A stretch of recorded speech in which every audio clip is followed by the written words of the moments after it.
जाती है ना, चर्चा के इसमें बात आती है तो बोल दिया, ऐसा है। और आप आर्य समाज में जाएंगे तो लोग नहीं मानते, इसको नहीं करते।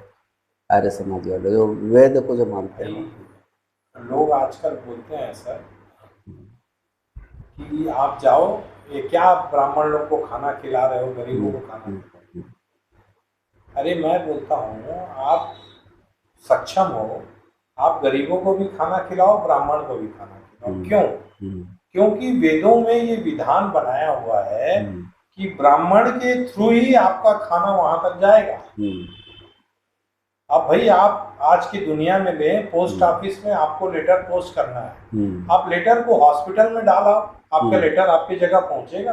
हम्म, नहीं पहुंचेगा। हम्म, तरीका तो वही है कि पोस्ट ऑफिस में ही डालना पड़ेगा। बिल्कुल। तो वेद का नियम ही वही है कि आपको ब्राह्मण को ही खिलाना है। हम्म। एक खिलाओ, दो खिलाओ, आपके सामर्थ्य के अनुसार, लेकिन खिलाओ। सेम आप जो बोल रहे हैं यही थाट दोपहर को मेरे मन में आया था, है ना। अब इस विचार को एक जगह रखते हैं। पहले मैं पक्ष और विपक्ष दोनों में बोलता हूँ ना, कि खाना तो खिलाना चाहिए, किसी को भी खिलाइए, ब्राह्मण खिलाइए, उसको खिलाइए, क्योंकि जब आप देते हैं तो आप सौभाग्यशाली हैं कि आप दे रहे हैं और आपका भला होता है। उनका जो भला होगा, उनका पेट भरेगा, वो अपने जगह है, वो उसका तो पुण्य मिलेगा ही। लेकिन जब आप कुछ देते हैं, खिलाते हैं, तो आपके शरीर में हार्मोन्स का सिक्रेशन एक अलग टाइप का होता है।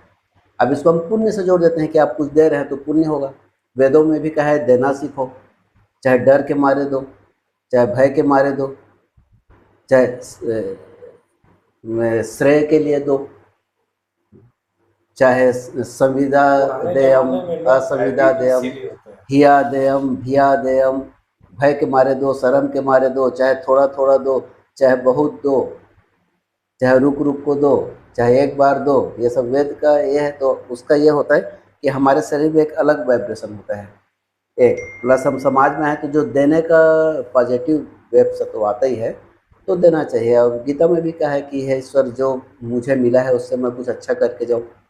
जीवने यावदा दानम स्यात् प्रदानम ततोधिकम। हे ईश्वर, आपने हमको जो दिया है, हम जब यहाँ से जाए तो उसमें कुछ अच्छा करके जाएं, ताकि आने वाली पीढ़ी के लिए ये देने का तो एक गुण होना चाहिए।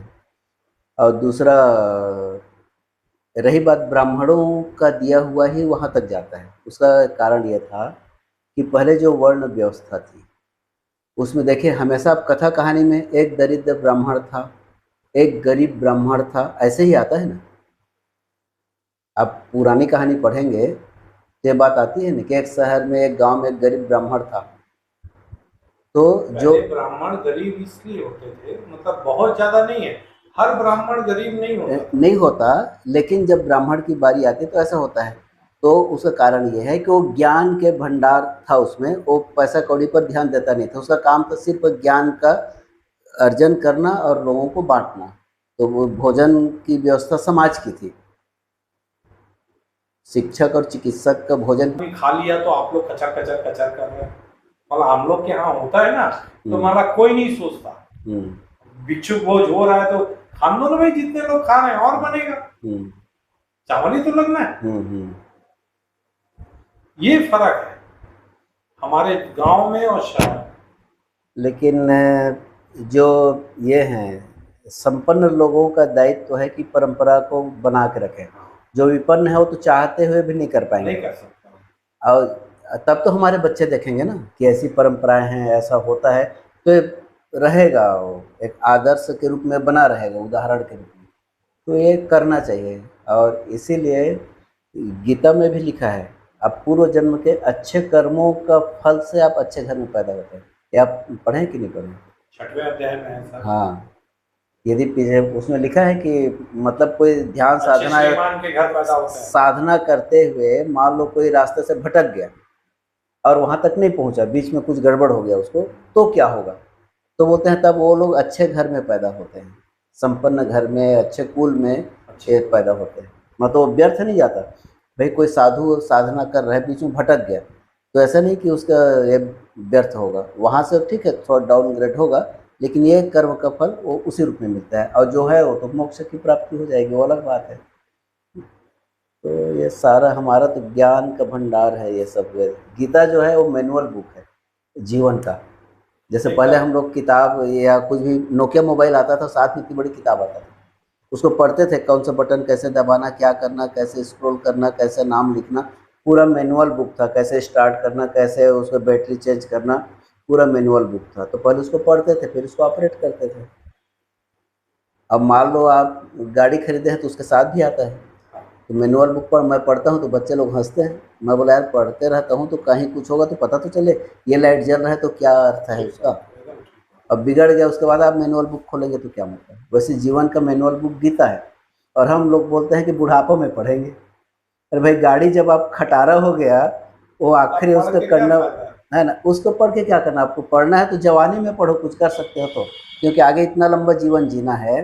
तो मैनुअल बुक को पढ़ो, उसके हिसाब से आगे बढ़ो, तो जीवन बहुत अच्छा होगा। हमारा सौभाग्य है कि हमको बहुत जल्दी पता चल गया है सब चीज़।